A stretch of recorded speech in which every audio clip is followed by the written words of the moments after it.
The Becket controversy or Becket dispute was the quarrel between Thomas Becket, the Archbishop of Canterbury, and King Henry II of England, from 1163 to 1170. The controversy culminated with Becket's martyrdom in 1170, and was followed by Becket's canonization in 1173 and Henry's public penance at Canterbury in July 1174. Background: King Henry II appointed his chancellor, Thomas Becket, as Archbishop of Canterbury in 1162. This appointment was made to replace Theobald of Bec, the previous archbishop, who had died in 1161. Henry hoped that by appointing his chancellor, with whom he had very good relations, that royal supremacy over the English Church would be reasserted and royal rights over the Church would return to what they had been in the days of Henry's grandfather, King Henry I of England. Start of the dispute, however, shortly after Becket's consecration, the new archbishop resigned the chancellorship, and changed his entire lifestyle. Previously, Becket had lived ostentatiously, but he now wore a hair shirt and lived like an ascetic. However, Becket's modern historian Frank Barlow argues that the stories of Becket immediately wearing a hair shirt are later embellishments. He also no longer aided the king in defending royal interests in the church, but instead began to champion ecclesiastical rights. Although a number of small conflicts contributed to the controversy, the main source of conflict was over what to do with clergy who committed secular crimes. Because even those men who took minor orders were considered clerks, the quarrel over the so-called criminis clerks potentially covered up to one-fifth of the male population of England at the time. Becket held the position that all clergy, whether only in minor orders or not, were not to be dealt with by secular powers, and that only the ecclesiastical hierarchy could judge them for crimes, even those that were secular in nature. Henry, however, felt that this position deprived him of the ability to govern effectively, and also undercut law and order in England. Henry held that the laws and customs of England supported his position, and that Theobald of Bec, the previous archbishop, had admitted in 1154 to the papacy that the English custom was to allow secular courts to try clerks accused of crimes. Among the other issues between the king and the archbishop were the actions Becket took to recover lands lost to the archdiocese, some of which he reacquired with a royal writ that authorized the archbishop to restore any alienated lands. His high-handedness caused many complaints to the king, and added to the dispute. Another disagreement involved Henry's attempts to collect sheriff's aid in 1163. Becket argued that the aid was a free-will offering from the sheriffs, and could not be compelled. This culminated in a heated argument at Woodstock in July 1163. Yet another contributing factor was Becket's excommunication of a royal tenant-in-chief who had resisted the archbishop's attempt to install a clerk in a church where the tenant claimed the right to name the appointment. A still later quarrel between the king and Becket resulted in Becket giving way to the king's statement that the custom of England was that no tenant-in-chief could be excommunicated without royal permission. Build up to exile. In October 1163, Henry summoned the ecclesiastical hierarchy to Westminster to hear his complaints about the governance of the English Church. At first, the bishops did not agree with the king, who then asked them if they would agree to observe the ancient customs of England. The bishops remained steadfastly behind Becket, and refused to agree to observe the customs if they conflicted with canon law. The council only met for a day, and the next day, the king took his heir, Henry the young king, out of Becket's custody, as well as confiscating all the honours that he had formerly given to Becket. This was effectively a dismissal of Becket from royal favour. Over the next year, both sides manoeuvred to gain advantages, working on diplomatic efforts to secure allies. The king, advised by Arnulf of Lisieux, worked on the bishops and managed to swing many of them over to his viewpoint. Both sides petitioned the papacy, and Becket also sent diplomatic feelers to King Louis VII of France and the German Emperor. The Pope, Alexander III, refused to take sides, and urged moderation on both sides. Becket also began to secure possible safe places of refuge on the continent, if he should need to go into exile. In late January 1164, the king summoned his major barons as well as the bishops to Clarendon Palace for a council. Once it assembled, the king demanded that the bishops and Becket swear to uphold without reservations the customs of the church as they had been in the king's grandfather's reign. At first, Becket refused, but threats and other arguments eventually persuaded him to support the customs, and Becket then ordered the remaining bishops to assent also. The king then proposed to have a committee of barons and clerks compile these customs into a written document, which would be presented to the council. This was done, but in the middle of the recitation of the customs, Becket asked for a postponement in order for him to consult with others about the customs. However, he eventually accepted these customs, and the bishops also swore to uphold these, which subsequently became known as the Constitutions of Clarendon. In August 1164, Becket attempted to go to France without permission, which was forbidden by the constitutions. He was caught, and then tried on October 6, 1164 at a royal court on different charges of failing to adequately address a suit brought against him by John Marshall about lands that Becket had confiscated. Once at the council, Becket was found guilty of ignoring the court summons and under pressure from the bishops, accepted the sentence of confiscation of all non-landed property pending the pleasure of the king. However, the original dispute over John Marshall's lands was decided in the archbishop's favor. The king then brought further charges and asked for an accounting of Becket's spending while the archbishop had been chancellor. Another charge was that he was not fulfilling his oath to observe the constitutions. Becket replied that he was not prepared to answer those charges and was eventually found guilty of both. The archbishop refused to accept the sentence, and fled Northampton and took sanctuary. Exile. Thomas took a ship to the continent on November 2, 1164, eventually reaching a resting spot at Sens, where both sides presented their cases to Alexander. Although Becket was not ordered back to England as the king's envoys requested, neither was the king ordered to back down. Instead, Becket went into exile at Pontigny. Afterward, the king confiscated all the benefices of the archbishop's clerks, who had accompanied him into exile. The king also ordered the exile of Becket's family and servants. While in exile, Becket engaged in letter writing, writing to many English noblemen and bishops. He engaged in a series of letter exchanges with Gilbert Folliot, the Bishop of London, who was also the recipient of letters from the Pope. Becket continued to attempt to resolve the dispute, but Alexander ordered the archbishop to refrain from provoking the king before spring 1166. Meanwhile, Henry had delegated much of the everyday business of the English Church to Folliot, who although supportive of the king was no compliant supplicant, and was known as a supporter of papal positions. Neither Folliot nor Henry had any great desire to settle with Becket quickly. In late spring 1166, Becket began to threaten the king with ecclesiastical punishments if he did not settle with him. Henry ignored the initial warning letters, but Becket's position was strengthened by the grant to Becket of the status of a papal legate to England, dated on May 2, 1166. On Whitsun 1166, Becket excommunicated a number of Henry's advisers and clerical servants, including John of Oxford, Richard of Alcester, Richard de Lucy, and Jocelyn de Balliol, among others. A bishop was also excommunicated, Jocelyn de Bohun, the Bishop of Salisbury. The king and Folliot responded to these actions with the summoning of a council that was held at London around June 24, 1166. The council sent letters both to the Pope and to Becket, appealing against the excommunications.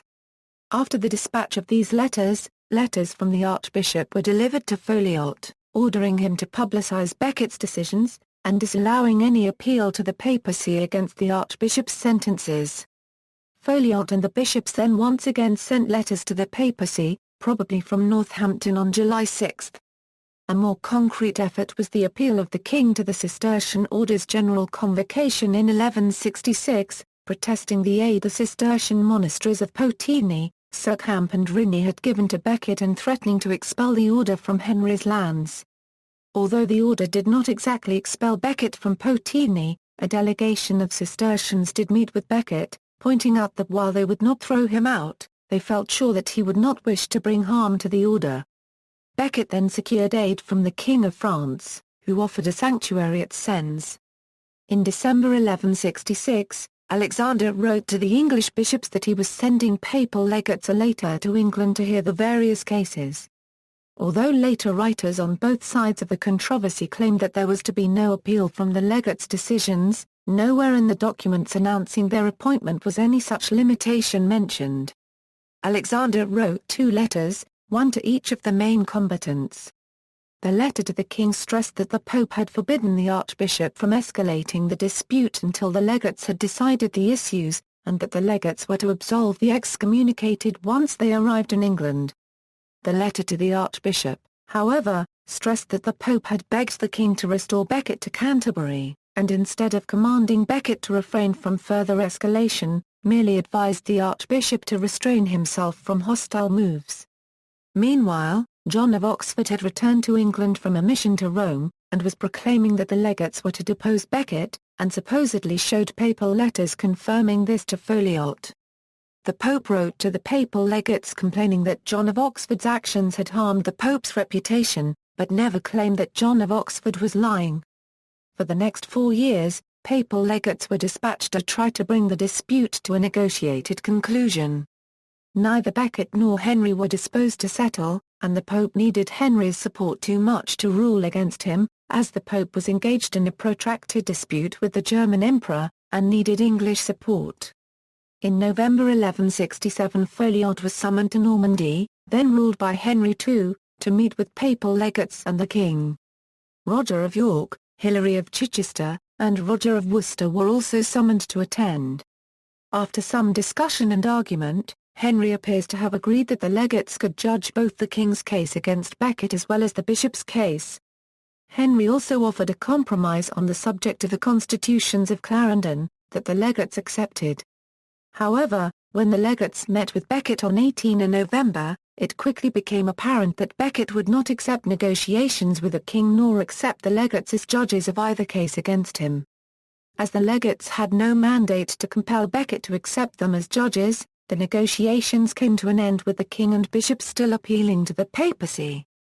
On April 13, 1169, Becket excommunicated Folliot, along with Hugh, Earl of Norfolk, Jocelyn of Salisbury, and 7 royal officials. Becket did this even though none of them had been warned, and despite the fact that the Pope had asked that Becket not make any such sentences until after a pending embassy to King Henry had ended. Becket also warned a number of others that unless they made amends to him, they too would be excommunicated on 29 May, Ascension Day. In his excommunication, Becket called Folliot that wolf in sheep's clothing. Although Folliot tried to enlist the help of his fellow bishops in an appeal, they were less than helpful. Folliot then prepared to appeal his sentence to the Pope in person, and travelled to Normandy in late June or early July, where he met the king, but proceeded no further towards Rome, as the papacy was attempting once more to secure a negotiated settlement. In late August and early September serious but ultimately fruitless negotiations took place between the king and the archbishop. Folliot then proceeded to Rome, but at Milan he received word that his envoy at the papal court had secured the right for him to be absolved by the Archbishop of Rouen, Rotrou. Folliot then returned to Rouen, where he was absolved on 5 April and reinstated in his see on 1 May. The only requirement of this absolution was that Folliot accept a penance to be imposed by the Pope. Much of Folliot's objections to Becket's excommunication stemmed from the lack of warning that Folliot and the others had received, contrary to the customary and normal procedures. Becket and his supporters pointed out that there were some situations in which it was possible to excommunicate without warning, but Folliot claimed that the present situation was not one of them. According to Folliot, Becket's habit was to condemn first, judge second. Folliot's example of appealing excommunications to the papacy was an important step in the setting up of an appeal process for excommunication during the 12th century. And of the dispute. On June 14, 1170, Henry's son, Henry the young king, was crowned junior king of England by the Archbishop of York, which infringed on the right of Becket as Archbishop of Canterbury to crown English monarchs. Although there is no definitive evidence that Folliot assisted in the coronation, it appears likely that he did so. The coronation drove the Pope to allow Becket to lay an interdict on England as punishment, and the threat of an interdict forced Henry to negotiate with Becket in July 1170. Becket and the king came to terms on 22 July 1170, allowing the archbishop to return to England, which he did in early December. However, shortly before he landed in England, he excommunicated Roger of York, Jocelyn of Salisbury, and Folliot. One possible reason for the excommunications was that the three ecclesiastics had electors from the various vacant bishoprics with them, and were escorting those electors to the king on the continent in order to reward a number of royal clerks with the long vacant bishoprics. Included among those royal clerks were some of Becket's most bitter foes during his exile. Although Becket offered to absolve Jocelyn and Folliot, he argued that only the Pope could absolve Roger, as he was an archbishop. Roger persuaded the other two to appeal to the king, then in Normandy. When they did so, the royal anger at the timing of the excommunications was such that it led to Henry uttering the question often attributed to him, "Will no one rid me of the turbulent priest?" This inspired 4 knights to set off from the king's court in Normandy to Canterbury, where on 29 December 1170, they murdered Becket. Effects of the dispute: for the 10 years that the dispute ran, Henry was unable to appoint any new bishops in England to replace those that had died. It was only in 1173 that new bishops were finally appointed. Aftermath: in May 1172, Henry negotiated a settlement with the papacy, the Compromise of Avranches, in which the king swore to go on crusade as well as allow appeals to the papacy in Rome. He also agreed to eliminate all customs to which the church objected. In return, the king managed to secure good relations with the papacy at a time when he faced rebellions from his sons. After Becket's death, his sentences of excommunication were confirmed, as well as the suspensions from ecclesiastical office. The Pope in his confirmation referred to Roger of York, Folliot, and Jocelyn of Salisbury, as the Gilbertine Trinity. The excommunication was absolved for Folliot on 1 August 1171, but he remained suspended from office. He secured his restoration to office on 1 May 1172, after clearing himself of any involvement in Becket's murder. The king performed a public act of penance on 12 July 1174 at Canterbury, when he publicly confessed his sins, and then allowed each bishop present, including Folliot, to give him 5 blows from a rod. Then each of the 80 monks of Canterbury Cathedral gave the king 3 blows. The king then offered gifts to Becket's shrine and spent a vigil at Becket's tomb. Legacy: although little actually changed from the position that Henry took early in the dispute, he was still able to appoint his own choices as bishops, as well as enjoying many of the rights King Henry I had enjoyed in the church. The controversy was one of a number of similar disputes between the papacy and secular governments in the 12th century. Citations. References.